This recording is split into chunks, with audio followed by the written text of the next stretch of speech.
How's it going, guys? D_Black bringing you guys another samurai video, and today we're gonna be talking about Daruma.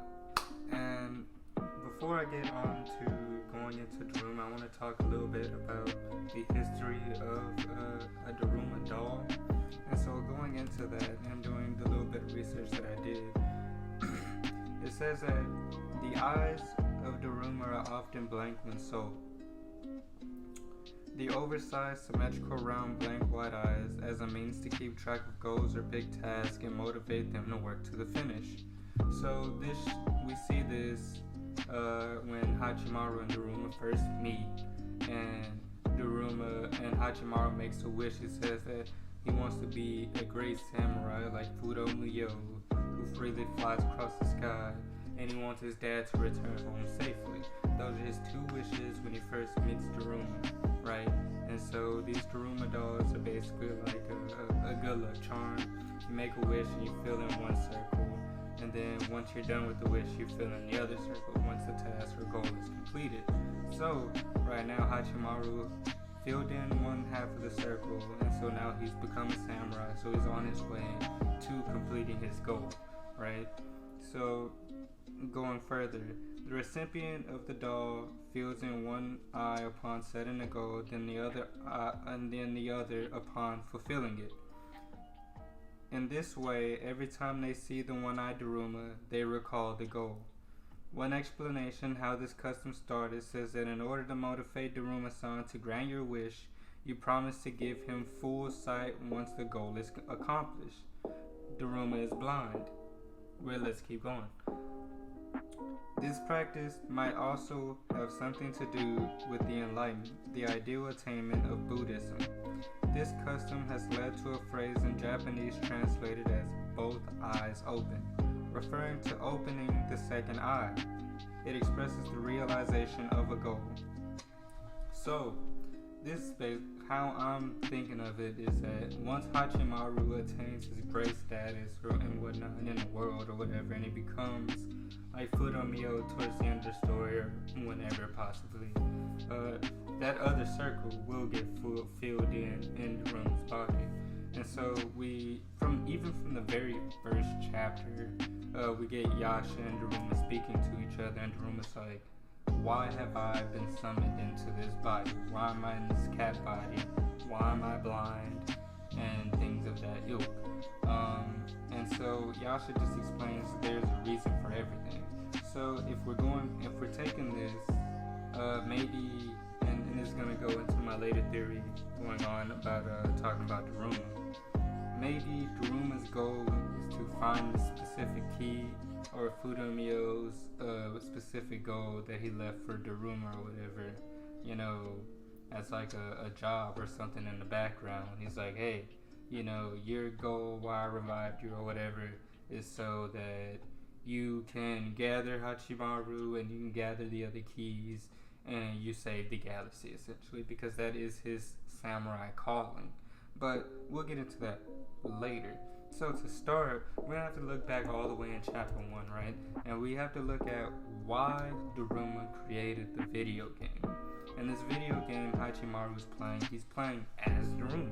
And Daruma is going around the galaxy, looking for the keys, right? And the game basically mimics what Daruma has done in his search for the 7 keys to open Pandora's box. So you can look at it one of two ways.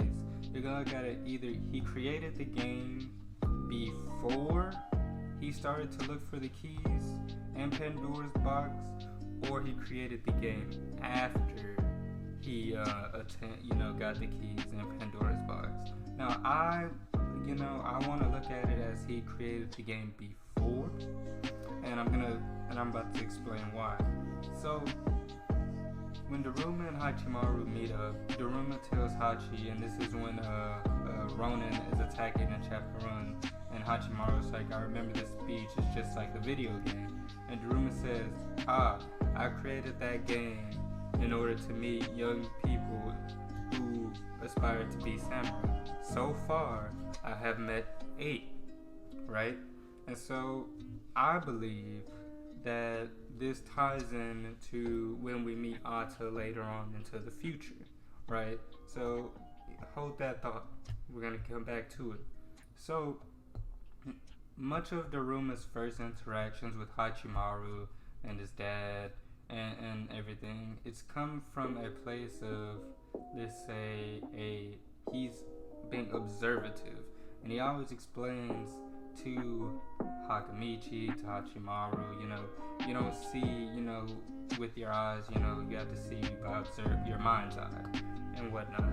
And so I think that's like observing the situation, observing the atmosphere, and everything that's going on. So Daruma, he lets things play out.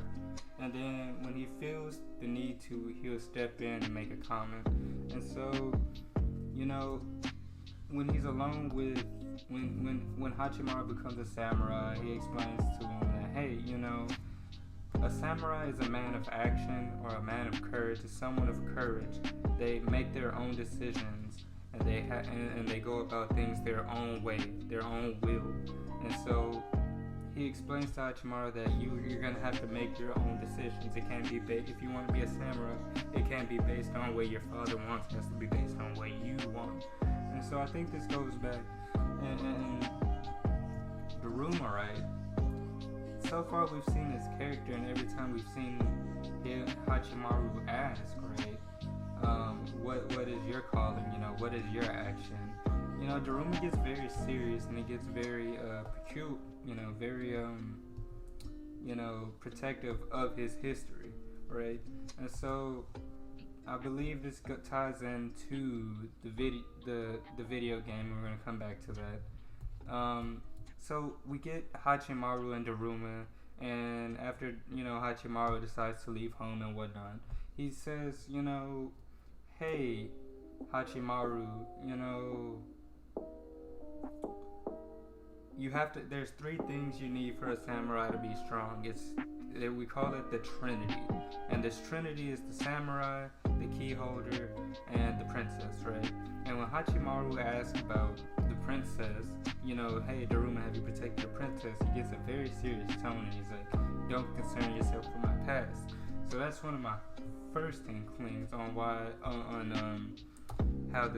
why the game was created before, right?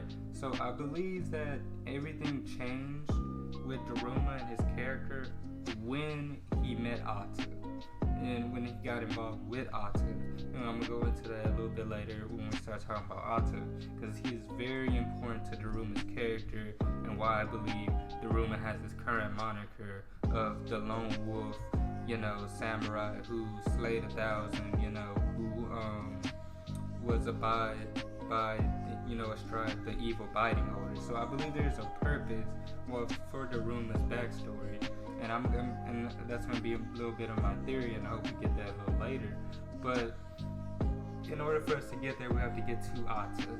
And so when after training Hachimaru, telling him, hey, you have to have a purpose, and you need to listen, and if you're gonna be strong, you have to have something to protect, right? It's not that you won't become strong if you don't have something to protect, but it's like it's necessary for you to become, I guess, the best version of yourself, essentially.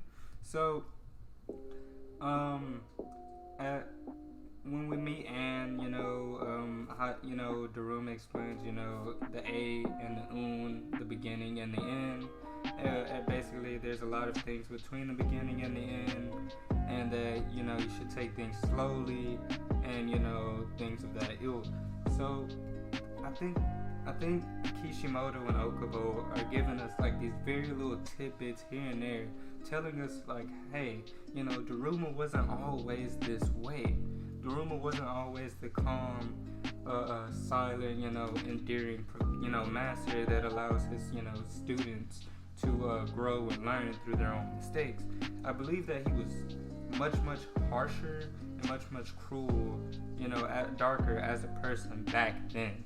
And so we're going to get into that a little bit later. And so I think the game ties into Ata, because as we go through the story and Ata does crash land on the planet, Ata says, he says that Ata was the strongest student he's ever had. Basically, he calls him Ata the Peerless. He was his most strongest student.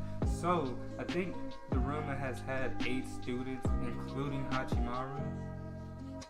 And so my thought process is that this game came about, but before so he could find students, students to become samurai, someone worthy, to mentor.